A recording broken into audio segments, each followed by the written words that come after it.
இன்றைக்கி நான் உங்களுக்கு கருப்பு கொண்டைக்கடலை குருமா இது வந்து பார்த்திங்கன்னா சப்பாத்தி, நான், பரோட்டா, இட்லி, தோசை கூட பிரமாதமாக இருக்கும். எப்படின்னு பார்க்கலாம். பாருங்கள், கருப்பு கொண்டைக்கடலை இதுதான்.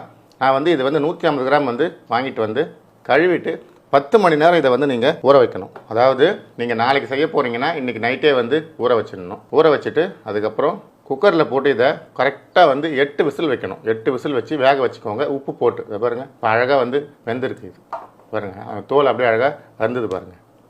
பார்த்தீங்களா, மசிச்சா இது மாதிரி நல்லா வந்து மசியணும். 8 விசில் வச்சு வேக வச்சுக்கோங்க. ஸ்டவ் பற்ற வச்சு ஒரு ஃப்ரை பேன் வச்சுக்கோங்க. சும்மா ஒரு 2 ஸ்பூன் மட்டும் எண்ணெய் விடுங்க. 1 ஸ்பூன் சோம்பு போடுங்க.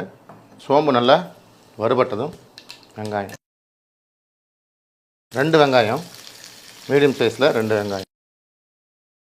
நல்லா ஒரு 2 நிமிஷம் நீங்கள் இந்த வெங்காயத்தை வந்து வதக்கி விடணும். ரொம்ப பொடியெல்லாம் நீங்கள் வெங்காயத்தை வந்து கட் பண்ண வேணாம். பெரிய பெரிய பீஸாக கூட போட்டுக்கோங்க.